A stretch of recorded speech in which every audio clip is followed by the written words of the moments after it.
네, 검사님 안녕하십니까? 네, 안녕하세요.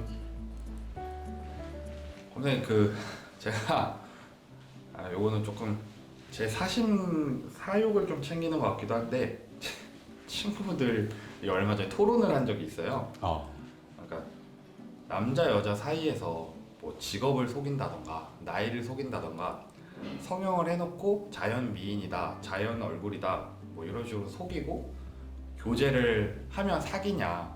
그래서 제가 물어봤어요. 금전적 손실이 있었냐? 그런 거 말고 그냥 그렇게 하면 사귀냐? 사기라는 애들도 있고 사기가 아니다 라는 애들도 있는데 저는 사실 답을 알고 있거든요. 검사님한테 많이 들어서. 근데 이제 검사님께서 직접 답변을 해주시면 더 명쾌하지 않을까 싶어서 제가 찾아왔습니다. 이것도 마찬가지로 형법의 어떤 그 구성 요건이 어떻게 돼 있는지 일단 그거부터 출발을 해야죠. 그러니까 모든 형사처벌을 하려면 죄형 법정주의에서 법에 어떻게 규정되어 있는지 이제 그걸 알아야 돼요. 그래서 형법 347조 1항에 사기죄에 대해서 사람을 기망하여 재물의 교부를 받거나 재산상 이익을 취득한 자 이렇게 되어 있습니다.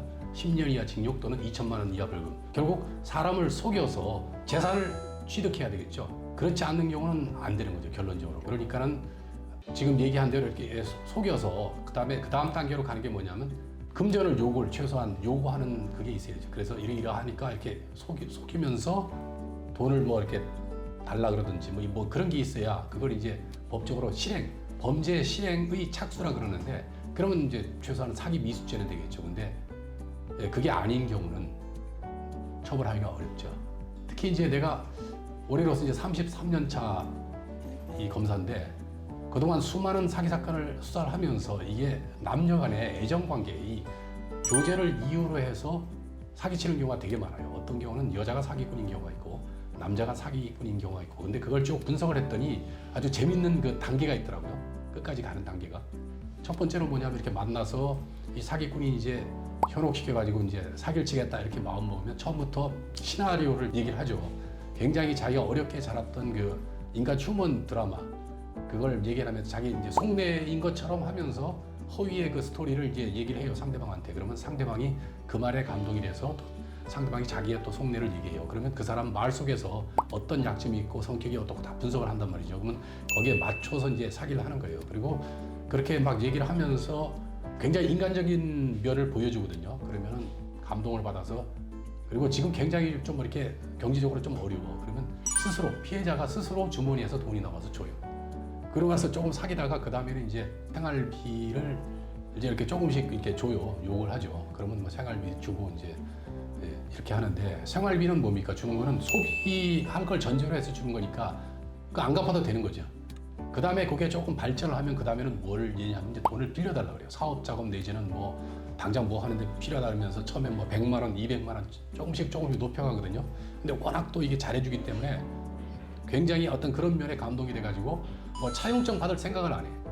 근데 그게 금액이 사건들 보니까 한 1억 원 거의 가까이 되니까 그제서야 이제 피해자 측에서 이제 차용증도 받고 뭐 이렇게 합니다. 그래서 끝날 때 한 1억 원 사기를 친다 그러면 끝에 한 뭐 2천이나 한 3천 정도 될 때 이제 이렇게 차용증을 받더라고요.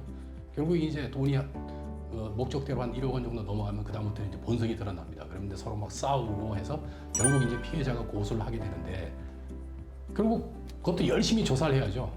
사기꾼은 뭐 마지막에 이렇게 차용증 쓴 것도 다 그냥 좋아서 준 거고 그냥 하도 뭐라 그러길래 그냥 형식적으로 써준 거다 이렇게 얘기를 하는데 그리고 밝힐 수 있는 거는 결국 뭐 차용증이라도 있는 거 이런 거밖에 안 되거든요. 그래서 굉장히 그런 부분이 안타깝더라고요. 그래서 거기서 내가 이제 쭉 수사를 하면서 내린 결론이 그 남녀 간에 만난 기간이 짧은데 뭐 한두 달 됐는데 갑자기 돈을 요구한다.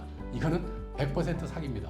이 사기꾼이 사랑한 거는 당신 자체가 아니고 당신의 돈을 사랑한 겁니다. 금전적 손실이 없으면 사기죄는 아니고 그래도 이제 속아서 교제를 했을 때 금전적 손실을 볼 수도 있으니 조심하라. 네. 얘기 들으면서 검사님이 강연 때 매번 하시던 사기는 맞지만 사기죄는 아니다. 맞습니다. 요 말이 떠올랐습니다. 빌리지는 데서 떠올리면 됩니다. 그렇죠. 네. 검사님 오늘도 좋은 답변 감사합니다. 예, 감사합니다.